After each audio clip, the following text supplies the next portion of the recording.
Bom, olá, nono ano, bom dia, boa tarde ou boa noite. Então eu vou gravar esse vídeo aqui com dois temas, continuando um pouco o nosso tema de Primeira Guerra Mundial e o desdobramento dela, né? Que é a Revolução Russa. Então esse é o tema de hoje. A gente vai terminar a Primeira Guerra Mundial e falar um pouco sobre a Revolução Russa. Esse momento da história humana, né, mundial, é um momento que forma basicamente tudo que a gente entende hoje. Por exemplo, na linguagem política do Brasil se fala muito em comunistas. Então, a União Soviética foi a primeira nação de transição comunista que existiu na humanidade. Então, para vocês verem a atualidade desse tema, né? Inclusive, o declínio da União Soviética, né, o fim da União Soviética, ainda é usado como bandeira política nos jornais, nas rádios e assim vai. Então, esse é um tema que já está mais presente na nossa vida hoje, das guerras, né? Sem falar a Segunda Guerra Mundial, que eu vou chegar lá e vocês vão gostar, né? Geralmente os alunos gostam mais de Segunda Guerra. Bom, pessoal, a Primeira Guerra Mundial, ela foi uma das maiores carnificinas que a humanidade já fez com ela mesma, né? Então, a Guerra de Trincheiras, e eu não sei se vocês chegaram a assistir o filme que eu coloquei lá no formulário, em 1917, a Guerra de Trincheiras era um suicídio coletivo, quase. Então, os combatentes, né, franceses, alemães, ingleses, belgas, enfim, eles quase iam para a morte de fato, assim. Eles saíam das trincheiras. Do outro lado, tinha uma alta tecnologia, foi o começo da metralhadora, né? Uma forma de assassinar pessoas em grande quantidade e rápido, né? Que é a metralhadora. E os lutadores saíam das trincheiras, iam em direção às metralhadoras e morriam, que era em direção à trincheira adversária, né? Então foi uma carnificina ferrada. A Primeira Guerra Mundial, ela demonstrou que o ser humano consegue colocar alta tecnologia na guerra. É o que nós vemos hoje, inclusive. Tentando fazer cada período histórico com o seu contexto, né? Cada coisa na sua dimensão. Hoje nós temos o drone para jogar bombas. Hoje já não tem mais nem seres humanos fazendo essas coisas. Então a Primeira Guerra demonstrou isso, que os seres humanos colocam alta tecnologia em favor da matança, em favor da guerra. Isso é uma das coisas que tem que ficar de Primeira Guerra. Alta tecnologia, metralhadora, canhões, as pessoas morriam como moscas. Inclusive nos jornais da época falavam isso. Elas morriam como moscas nas trincheiras. Morriam como moscas, em várias quantidades. O mundo deixou... Isso é muito importante. O mundo deixou de ser guiado durante 400 anos pela Europa. Então, desde quando Cristóvão Colombo chegou nas ilhas do Caribe, a Europa se tornou o centro da dinâmica mundial, desde as navegações. Então, com a Primeira Guerra, a potência se deslocou para outros lugares do mundo. A primeira delas é o Japão.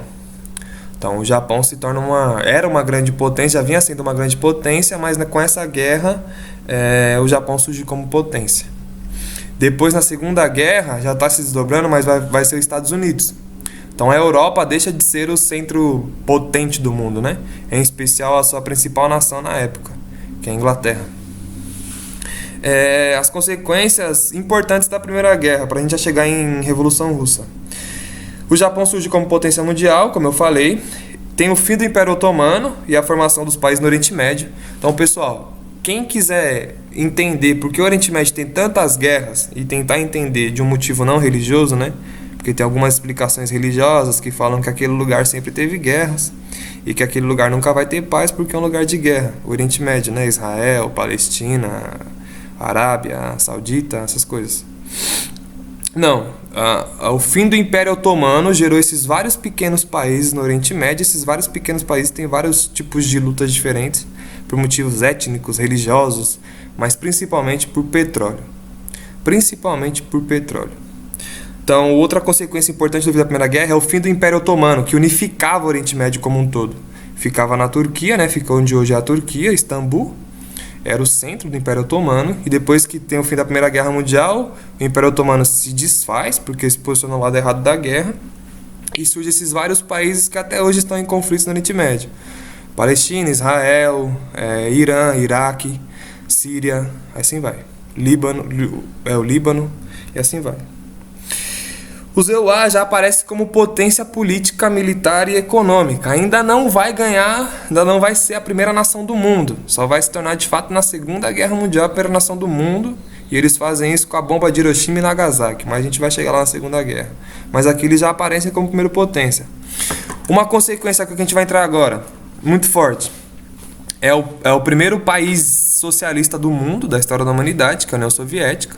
E ela vai se tornar um centro das brigas políticas durante a Segunda Guerra Mundial, depois do que se chama de Guerra Fria, e explica um pouquinho a posição da China e da Rússia hoje, para vocês verem como esse tema de Primeira Guerra é importante. Ele explica um pouco a nossa realidade hoje. Ele explica. Então a União Soviética, a formação da União Soviética vai explicar longas décadas do século XX e segue explicando o período que a gente está vivendo hoje. Entende? Tem o conflito entre Palestina e Israel. É depois da Primeira Guerra Mundial que os judeus, ao longo da Europa, começam a imaginar formar um Estado judeu, um Estado deles, né? Lá onde o Velho Testamento aconteceu. E aí já começam a se desdobrar essas ideias. E uma coisa que vai levar a Hitler, que quero que vocês anotem isso e guardem no coração. Uma das coisas que leva a Hitler foi a responsabilização da Alemanha de forma extrema. A Alemanha, depois do fim da Primeira Guerra Mundial, ela foi considerada responsável pela guerra. Então ela teve que pagar as dívidas que os outros estados adquiriram com a guerra e também viveu em uma extrema pobreza, porque era um povo que estava voltando de guerra, estava isolado, tinha uns acordos econômicos péssimos para o país, deixou o país cada vez mais pobre. O país ter ficado cada vez mais pobre gerou uma baita inflação no país, na Alemanha. E essa inflação, essa desigualdade social foi o que fez um cara como Hitler chegar ao poder. O Hitler é um grande gênio individual. Ao meu modo de ver como historiador, isso não é fato. Não é fato. Inclusive, Hitler na Primeira Guerra Mundial lutou. Ele era um soldado péssimo. Ele sofreu um atentado, ele pisou numa mina, uma bomba, né? E foi parar na enfermaria. Depois não lutou mais na guerra. E ele carregava informações. Não era um soldado brilhante, Hitler. Mas lutou na Primeira Guerra Mundial, pela Alemanha. Essa pobreza social do país como um todo, das pessoas como um todo, fizeram com que as pessoas acreditassem em um cara não muito responsável, que era Hitler, né? Que tinha umas ideias muito equivocadas, um nacionalismo muito exacerbado, nacionalismo de direita, né? O Hitler é um nacionalista de direita. Essa pobreza, essa desigualdade fez acreditar num super cara, que seria o Hitler, né? Tanto que ele, a todo momento que ele passava, ele era saudado com essa nação nazista, porque consideravam ele o ápice do alemão, o grande líder do povo, e isso é péssimo. Um povo que precisa de muitos heróis é um povo muito fraco. Um povo que precisa de heróis é um povo fraco. Se ele precisa de heróis, quer dizer que a vida dele está péssima. E tem que vir um ser humano, um super ser humano, para salvá-los. E isso é falso. O Hitler só é possível por causa da pobreza do povo alemão. Só é possível pela desigualdade que o povo alemão estava enfrentando. Só é possível porque os países europeus, depois da Primeira Guerra Mundial, responsabilizaram a Alemanha de forma péssima. Fizeram os tratados com a Alemanha que deixaram a Alemanha cada vez mais pobre e cada vez em mais dificuldade econômica. Essa dificuldade econômica e essa pobreza foi o que possibilitou as pessoas acreditarem num falsário, acreditarem em Adolf Hitler. Tudo bem? Então essas são as consequências da Primeira Guerra Mundial. A Primeira Guerra Mundial, ela teve 20 milhões de seres humanos mortos. 20 milhões de seres humanos mortos como moscas. Imaginem vocês, naquela época, 1914 a 1918, você ter 20 milhões de pessoas mortas. Para vocês terem uma noção, 20 milhões de pessoas é a quantidade da população da região metropolitana daqui, de São Paulo. Contando as cidades perto da cidade de São Paulo, que uma delas é Guarulhos. Guarulhos tem 1.200.000 habitantes. São Paulo tem 12 milhões de habitantes. Então imaginem toda a região metropolitana, além desses 13 milhões de habitantes, todos mortos. Esse foi o saldo da Primeira Guerra Mundial. Imaginem que você está andando na rua, daqui até Osasco, depois você vai para o Grajaú, na Zona Sul, aí você sobe, você vai, sei lá, em Barueri, e você só vê corpos no chão. Você só vê gente morta. Então eram 20 milhões de habitantes, que é o que eu estou querendo dizer, né? Da região metropolitana de São Paulo mortos. Isso é o que é uma guerra. 20 milhões de seres humanos mortos por interesse das potências de ver, dos países europeus, né? De ver quem era mais potência econômica do que o outro. E colocaram várias pessoas comuns, como nós, na guerra.